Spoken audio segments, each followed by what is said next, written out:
Hey everyone, it is day 42 on the PCT.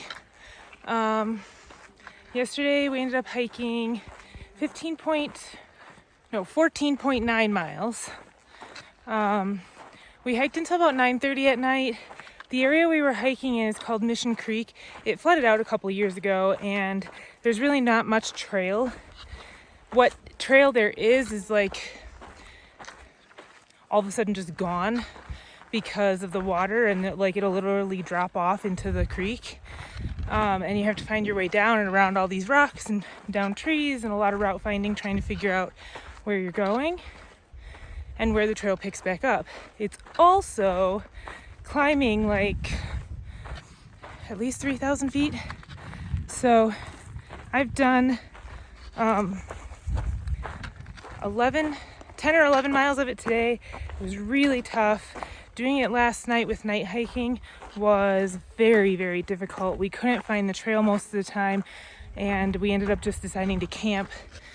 Before we reached our goal, we were like 3 miles short of our goal because it was taking us probably at least twice as long to find where we were going in the dark versus what it would be in the day. So yeah. Tough day today. Still have a lot of miles left, and then hopefully tomorrow we'll hit Big Bear.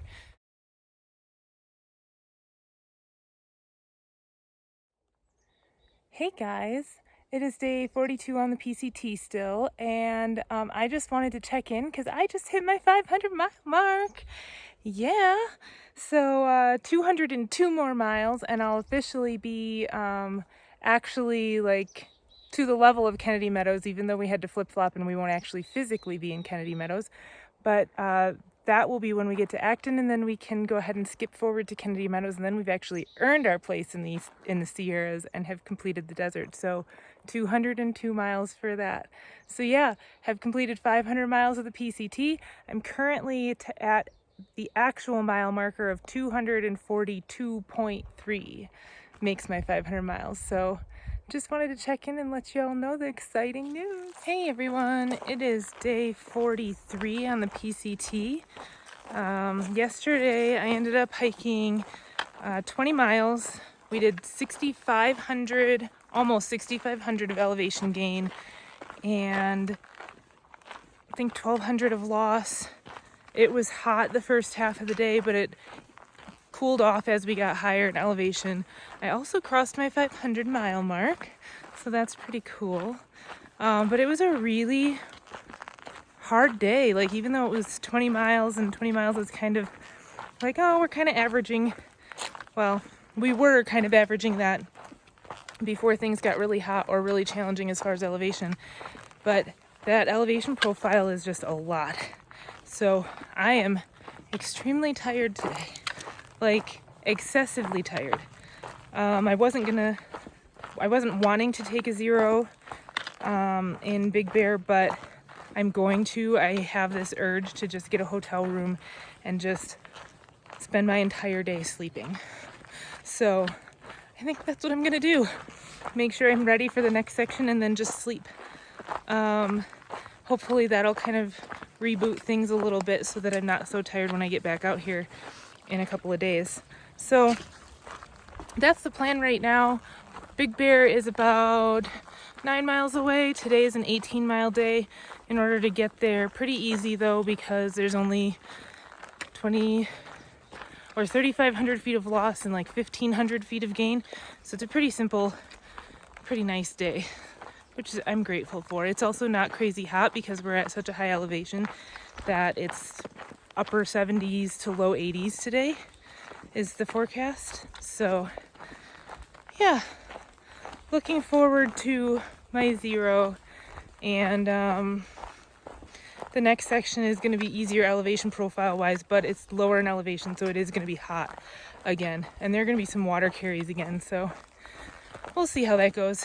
The other thing is that I have been excessively thirsty. I'm drinking at least the last 3 days, if not more than that. I've been drinking at least 5 liters of water a day. Even with these long water carries, I camel up, drink as much as I can while I'm at the water source, fill to 4.5 liters, hike to the next water source. You know, I'm drinking as I go. I'm afraid to drink a lot as I go because, especially when I'm dry camping in between water sources, you want to make sure you have enough. And my thirst is such that I could probably every hour or two sit down and drink like a whole liter, and then what am I going to do for the next 9 miles till the next water source? So that won't work. So I've been having to restrain myself from drinking as much, but all I want to do is just chug water. So I just came from a water source. I did drink about half a liter there and then half a liter about a half mile before the water source. And then we've only got the 9 miles until we hit the road. And I'm just imagining myself sitting in a hotel room with the air conditioning on, with a grape soda of all things, several ice cold Gatorades, and a lot of ice cold water. That's what I want. So yeah, that's a new thing for me. Usually I do pretty well on like 3 liters a day out here. It has been a lot hotter. I have been sweating a lot more, but I've also been drinking a ton, so I feel like I shouldn't be quite as thirsty as I really am. But what are you gonna do?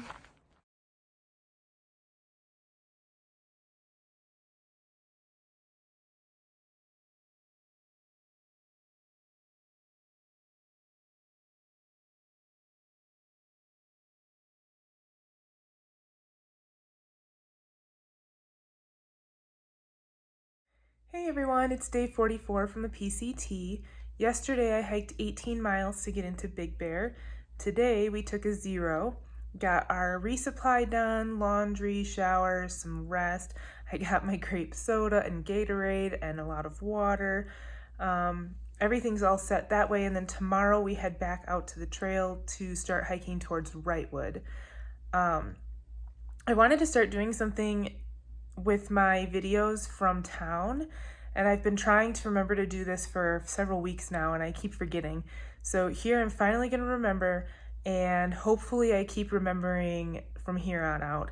But I wanted to talk about my struggle that stands out for me for this last section since the last town, and then the more positive moment or like thing that stands out as something I'm proud of or something that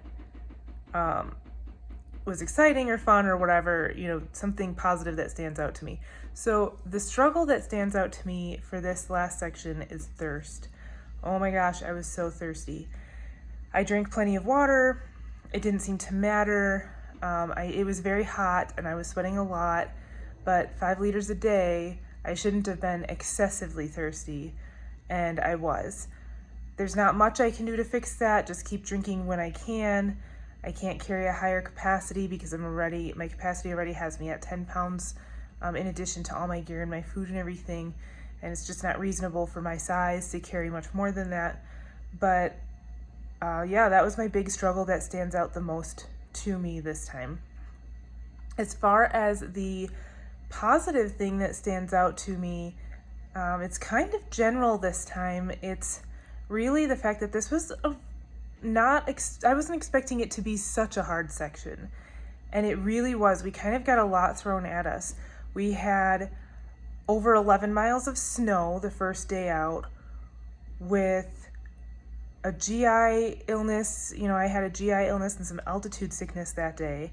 And then the very next day, we dropped down from snow and using our ice axe to 100-degree temperatures. We had to try our hand at night hiking. We had some route finding and some route finding at night. Daytime beach days, that was a lot of fun. Longer water carries and some pretty hefty elevation profiles. So we kind of had it all thrown at us this last section, and we really pushed through, and we had a almost 23-mile day and a 20-mile day with the biggest elevation profile I've ever had so far, and then also hit our 500-mile mark. So it was kind of a momentous 5 days on trail with really a lot thrown at us, and really just pushing through it all. It makes me think that this trail legs and trail strength is in the bag for the moment, at least until things change, and hopefully that doesn't change. But for right now, this last section, we were really really strong despite all of the hardships and everything that were thrown at us. So that's my positive thing for this section. So I hope you guys are all doing well, and I hope you're enjoying the videos, and I will try and keep, posting all my videos throughout the rest of my hike, and have a great day, guys.